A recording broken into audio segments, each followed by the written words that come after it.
আল্লাহ নবী সাল্লাল্লাহু আলাইহি সাল্লাম 40 বছর বয়সে নবুয়ত পেয়েছেন না জন্ম থেকে নবী ছিলেন? আচ্ছা, আমি যখন জন্ম নিয়েছি তখন কি আমি আলাদা ব্যক্তি ছিলাম? কথা বলে না। এখানে যতগুলো মানুষ বসে আছেন, আমাকে আজকে একজন ভিডিও পাঠিয়েছে, ওই বাংলাদেশের একজন বাউল বুষ্টম আছে গিয়াসউদ্দিন তাহিরি নাকি, সে নাকি একজন শেখ আহমদুল্লাহ, খুব ভালো আলোচক, তাকে গালিগোলজ করেছে, তার নামে মামলা করতে গিয়েছে। তো আমি বলেছিলাম যে নবীজি সাল্লাল্লাহু আলাইহি সাল্লাম এক্স্যাক্টলি তিনি জন্ম থেকেই মুহাম্মদ সাল্লাল্লাহু আলাইহি সাল্লাম। আমাদিকে আল্লাহ আগে সৃষ্টি করেছে না রূহকে? তাড়াতাড়ি বলুন। রূহকে যদি আগে সৃষ্টি করে, এই পাগলা চণ্ডীগুলোকে কে বুঝাবে? এরা পাগলা চণ্ডী, এদিকে বুঝানো যাবে না। গাঁজা বেশি খেলে তাকে বেশি বুঝানো যায় না। এই মুর্শিদাবাদের আজকে দেখছি আমদানি না জামদানি কি আছে, আর একটা চাল ফাল আদায় করে বেড়ায় রনি নাম, সে দেখছি আমাকে গালি দিয়েছে। বড় কষ্ট লাগে, দুঃখ লাগে এদিকে দেখে। বলছে ইয়াসিন চ্যালেঞ্জ গ্রহণ করলাম, মুনাজারা করব, তাই আমার মাদ্রাসায় মুনাজারা করবি। পাগল। নবীজি জন্ম থেকে নবী না 40 বছরে নবুয়ত পেয়েছেন, এটা নিয়ে মারামারি করছে। আর এই হারামখোররা গাঁজা খায়, মদ খায়, কবর পুজো করে, এর বিরুদ্ধে বলার এদের ক্ষমতা নাই। যেহেতু পেটের ভাত চলে যাবে বলে দিলে, সিন্নি পাবে না, জিলাপি পাবে না খেতে বলে দিলে, কষ্টটা ওই জায়গায়। গালিগোলজ লোককে কি বুঝাচ্ছ?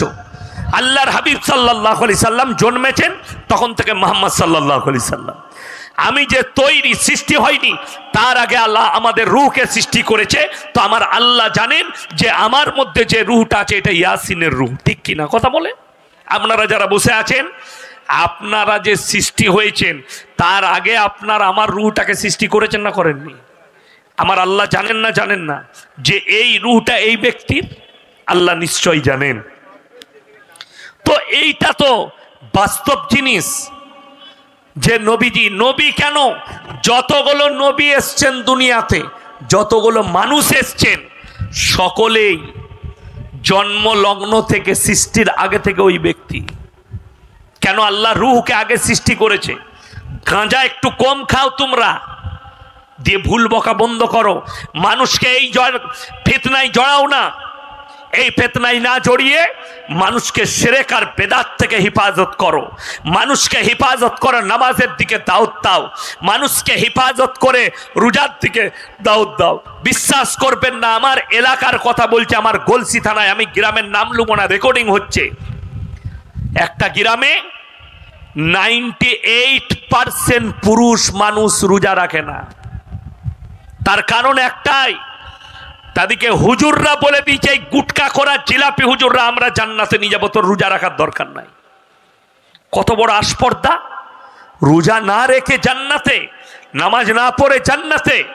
তোমার কুম বাপ পার করাবে, সেই বাপকে নিয়ে এসো যে বিনা নামাজে, বিনা রোজাতে, বিনা দিনদারিতে তুমি জান্নাতে প্রবেশ করবে।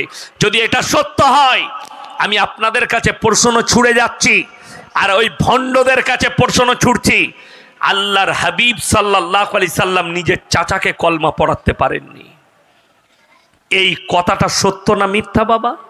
সত্য। হাদিস আছে, কোরআন আছে। এমনকি নবীজির চাচা দুনিয়া ছাড়ার পরে রাসূল আকরাম সাল্লাল্লাহু আলাইহি সাল্লাম দোয়া করতে চেয়েছেন, কার জন্যে? চাচার জন্যে। আল্লাহ তুমি আমার চাচাকে ক্ষমা করে দাও। আল্লাহ ডাইরেক্ট নিষেধ করলেন, মা কানা লিন নবী ওয়াল্লাযীনা আমানু আইয়াস্তাগফিরু লিল মুশরিকিন ওয়ালাউ কানু উলি কুরবা।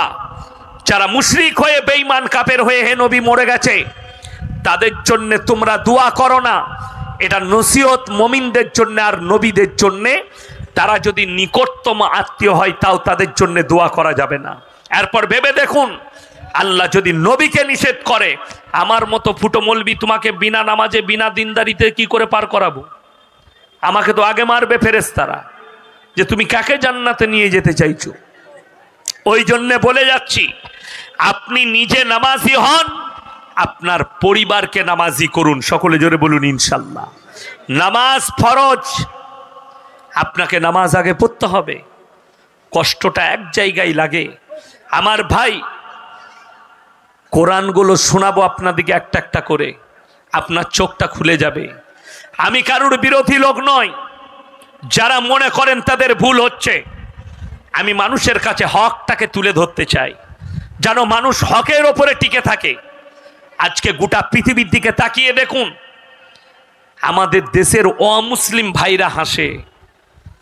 হুগলি ডিস্ট্রিক্ট তারকেশ্বর, নাম শুনেছেন না শুনেননি? মেমারি থেকে পেরিয়ে গেলেই জামালপুর হয়ে ঢুকা যাবে, 10 গড়া হয়ে তারকেশ্বর। আমি ওই হুগলি ডিস্ট্রিক্ট তারকেশ্বরের কাছাকাছি এক জায়গায় জলসা করতে গেছি।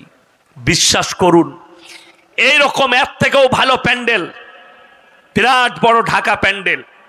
স্টেজের পাশে একটা বিরাট মোটা গাছ, গাছের গোড়ায় একটা ট্যানা ল্যাপটানো আছে, সেখানে ঘোড়া রাখা আছে, আগরবাতি আছে, মোমবাতি আছে। আমি স্টেজে গেলাম, আমার মনে মনে হলো যে মাশাআল্লাহ, খুব ভালো গ্রাম, এই গ্রামে হিন্দু মুসলিম ভাইদের মহব্বত আছে।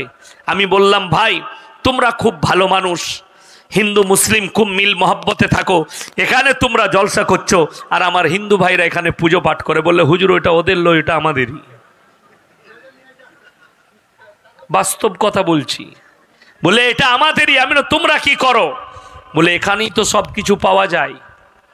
ইমানদারির সঙ্গে বলবেন, আমি নিষেধ করব না, কোরআন আপনাকে নিষেধ করে দিবে। শুনেলেন, একটা অমুসলিম ভাই মাটির একটা পুতুল তৈরি করে তার কাছে উপাসনা করে। এটা হচ্ছে আল্লাহর কাছে শিরকি পাপ, ঠিক কি না? কথা বলেন, কিসের পাপ?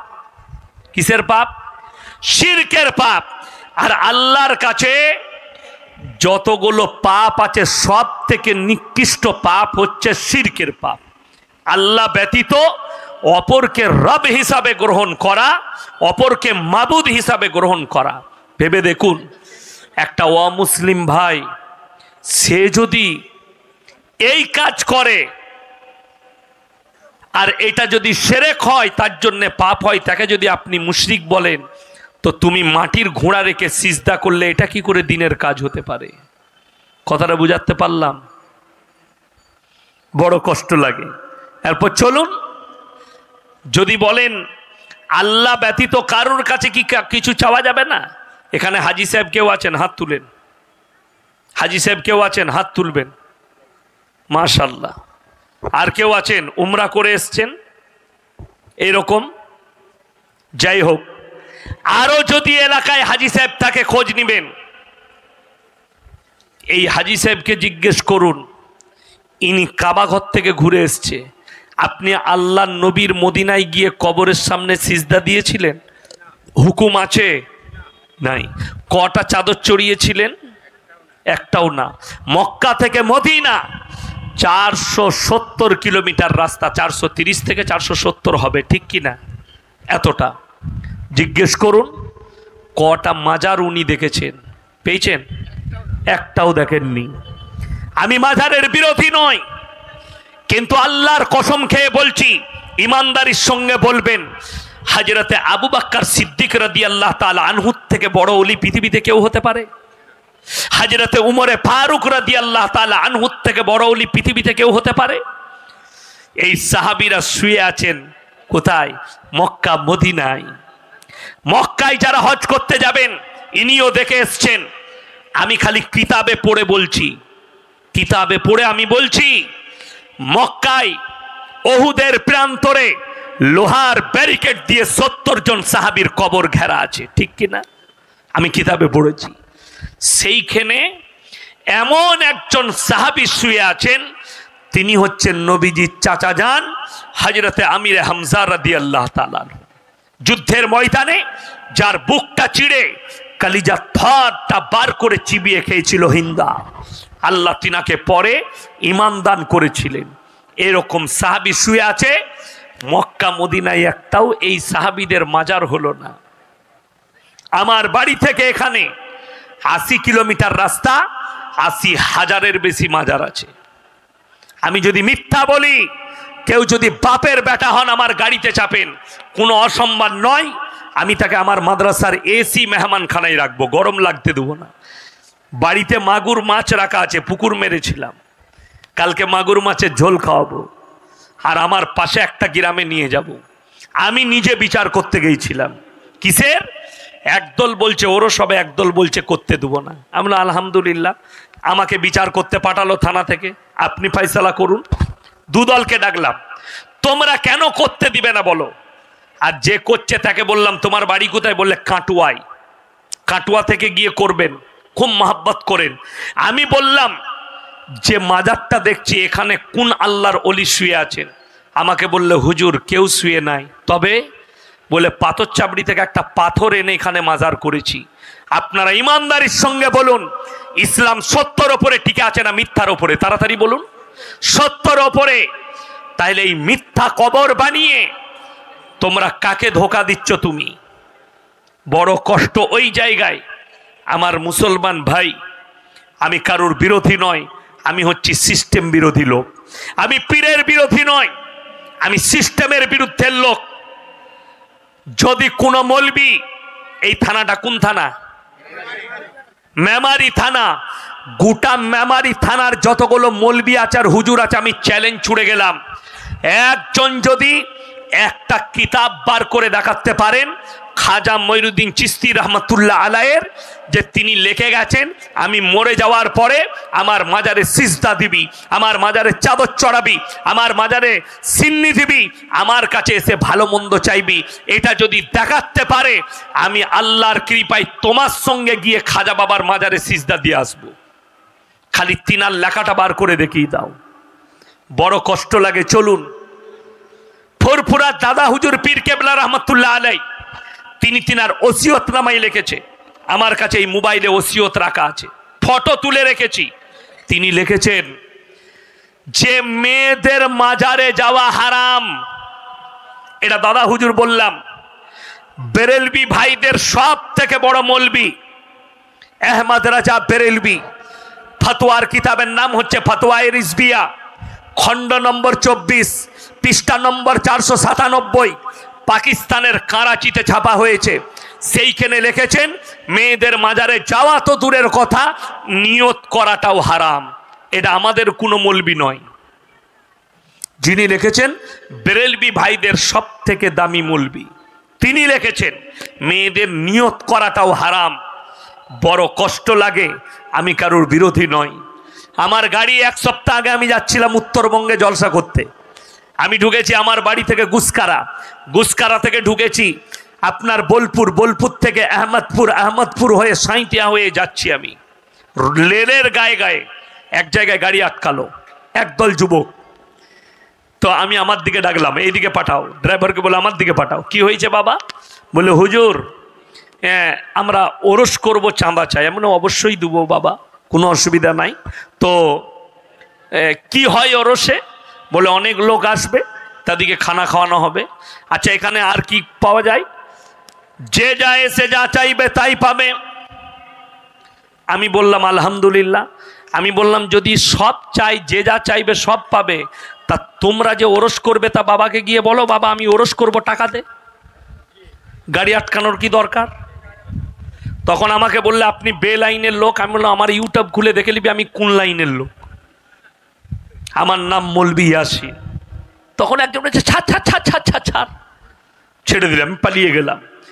ইমানদারির সঙ্গে বলুন, আমি এরপর কোরআন শোনাবো। কারো বাপের বেটা মৌলবি হলে স্টেজে এসে এই কোরআনের আয়াতটা কেটে দিয়ে চলে যান, তোমার ইমান ধ্বংস হয়ে যাবে। যাদের বাড়িতে মানে কোরআন আছে সকালে গিয়ে খুলবেন, নাইলে এক্ষুনি গিয়ে মানে কোরআনটা খুলুন। 17 পারা, কত পারা বললাম? 17 পারা, শেষ পৃষ্ঠা, একবারই শেষ রুকু। ইয়া আইয়ুহান নাসু যুরিবা মাতালুন ফাসতামিউ লাহু ইন্নাল্লাযীনা তাদউনা মিন দুনিল্লাহি লা ইয়াখলুকু দুবাবান ওয়ালা বিসতামাউ লাহু ওয়া ইয়াসলুবুহুমুদ দুবাবু শাইআন লা ইস্তানকিদুহু মিন। হে আমার বিশ্বনবী, পৃথিবীর মানুষকে বলো তোমরা যাদের কাছে ভালো মন্দ চাও একবার জিজ্ঞেস করো, তারা একটা মাছি পর্যন্ত সৃষ্টি করতে পারে না। মাছি সৃষ্টি তো দূরের কথা, মাছি যদি তাদের কাছ থেকে কোনো জিনিস ছিনিয়ে নিয়ে যায়, সেটা উদ্ধার করার মতো ক্ষমতা নাই। তারা হচ্ছে শক্তিহীন, আর আমি আল্লাহ হচ্ছে পৃথিবীর শক্তিশালী রব। জোরে বলুন সুবহানাল্লাহ। এই আয়াতকে কেটে দেখাও। আল্লাহ পৃথিবীর মানুষকে চ্যালেঞ্জ দিলেন, তারা একটা মাছি সৃষ্টি করতে পারে না। বড় কষ্ট লাগে। একটা হিন্দু ভাই, সে যদি ঠাকুরের সামনে সিজদা করে ভালো মন্দ চাইলে, সে যদি মুশরিক হয়, তুমি গাছের গোড়ায় ঘোড়া রেখে কবরেতে সিজদা দিয়ে ভালো মন্দ চাইলে তুমি কি করে ইমানদার হতে পারো? তোমার হৃদয়কে জিজ্ঞেস করো, তোমার বিবেককে। আমি বাধা দিতে আসি চাও, আপনাদের এলাকায় ইমানদারির সঙ্গে বলবেন, মেমারি থানায় কোনো স্বামী যদি মরে যায়, স্ত্রী কবরস্থানে যায় না যায় না? কথা জোরে বলবেন, যেতে পাবে? শরীয়তে নিষেধ আছে। বাপ মরে গেলে বিটি যেতে পাবে না, স্বামী মারা গেলে স্ত্রী যেতে পাবে না শরীয়তে। তাইলে ইয়াসিন মারা গেছে, আমার কবরে তোমার বউ কি করে যেতে পাবে? একটা স্বামীর থেকে একটা মৌলবীর অধিকার তোমার বউয়ের কাছে বেশি। তুমি শরীয়ত বুঝনি। শরীয়ত যদি বুঝতে, তোমার বিবিকে তুমি পাঠাতে না গাছতলায়। কষ্ট লাগে। এই যে গাছটা দেখতে পাচ্ছেন, এটা সৃষ্টিকর্তাকে। আল্লাহ যদি ঝড় দেয়, এটাকে ভাঙার ক্ষমতা আমার আল্লাহ ঝড়ের আছে না নেই? আছে। যদি এটা ভেঙে যায়, তাইলে তুমি এর গোড়ায় সিজদা দিয়ে তুমি এর কাছে চাইছো। ওরে মূর্খ, এই গাছের কাছে চাওয়ার থেকে এই গাছের মালিকের কাছে চা, আরো বেশি মাল পাবি। সেই একমাত্র দেনেওয়ালা তোর এই গাছকে যিনি সৃষ্টি করেছেন। বড় কষ্ট লাগে। মানুষ কত অসহায় বলে দিই। আমি এক সপ্তাহ আগে মুম্বাই থেকে ফিরলাম। মুম্বাইয়ে যেদিনে গাড়ি চাপবো, আমি বের হব সন্ধ্যেবেলায়, বিকেল 5:30টার দিকে এমন একটা ঝড় হলো, জীবনে কোনোদিন বোম্বেতে ওই ঝড় হয়নি। ক্রেন ভেঙে, ব্রিজ ভেঙে 15টা লোক মারা গেল। খুব সূক্ষ্মভাবে বুঝাচ্ছি। আমি বোম্বেতে গেলি, আমি এক জায়গায় পায়েস খেতে যাই, ফলের পায়েস। সেটা হচ্ছে হাজি আলীর কাছে, সমুদ্রের কিনারায় একটা বড় হোটেল আছে। এখন 500 টাকা বাটি নিচ্ছে এক বাটি পায়েস, ফলের পায়েস। আমি আতার পায়েসটা বেশি ভালোবাসি, মারাত্মক বানাই। তো সেখানে বসে বসে আমি কিছু দৃশ্য দেখি। বড় বড় দামি দামি গাড়ি, BMW, মার্সিডিজ, অডি, দামি দামি গাড়ি লাগছে। বড় লোকরা আসছে, মাজারে গিয়ে চাদর চড়াচ্ছে।